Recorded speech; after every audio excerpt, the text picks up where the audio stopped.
എന്തിനു വേണ്ടിയാണ് ആരാധിക്കുന്നത്? What is the end in worship?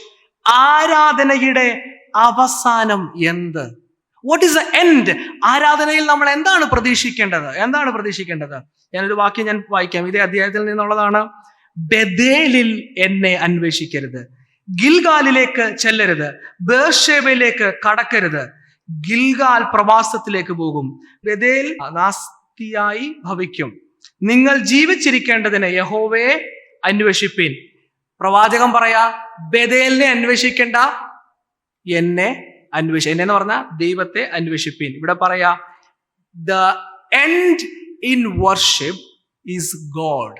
ആരാധനയിൽ നമ്മൾ സംതൃപ്തി അണയേണ്ടത് ദൈവത്തിലാണ്. എന്താ ഞാൻ ഇത് പറയാൻ കാരണം? സംടൈംസ് നമ്മൾ ചെയ്യുന്ന ചില കാര്യങ്ങൾ നമ്മൾ ആരാധനയാണെന്ന് വിചാരിക്കും. ഫോർ എക്സാമ്പിൾ, നമ്മൾ പാട്ട് പാടി കഴിഞ്ഞ സാരം പറഞ്ഞ പാട്ടിലാക്കുവാന്ന് പാസ്റ്റാന്ന് എന്ന് പറഞ്ഞ നമ്മൾ പാടി പാട്ടിലായി ഇന്നെന്തോ ഒരു ആരാധനയായിരുന്നു എന്നുള്ളൊരു ചിന്ത. അല്ലെങ്കിൽ കൈയടിച്ച് പിന്നെ കാസ്റ്റിൽ കൈയടിച്ച് അവസാനം 2 ദിവസം പറഞ്ഞ് എന്തോ ഒരു ആരാധനയായിരുന്നു ചിന്തിക്കുക. അല്ലെങ്കിൽ ഇന്നിപ്പോ പ്രസംഗത്തിന്റെ ഇടയ്ക്ക് ഞാനൊന്ന് ശബ്ദം ഉയർത്തി, ശബ്ദം അല്പം ആൾക്കാരൊക്കെ ഒന്ന് കൈപൊക്കി, അപ്പൊ എല്ലാം കൊണ്ടും ഇന്നത്തെ പ്രസംഗം ഒന്ന് ഉഷാറായെന്നൊരു ചിന്ത. എന്താ ആരാധനയുടെ അവസാനം?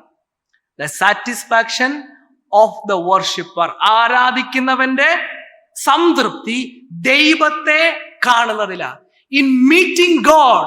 ഇവിടെ കുമ്പനാട് ആലയത്തിൽ വരുന്നതോ അല്ലെങ്കിൽ ഇവിടെ പാസ്റ്റർമാരെ കാണുന്നതൊക്കെ നല്ലതാണ്, കൂട്ടായ്മ വേണം. പക്ഷെ ഇവിടെ ദൈവവുമായിട്ട് മീറ്റ് ചെയ്യുന്നുണ്ടോ?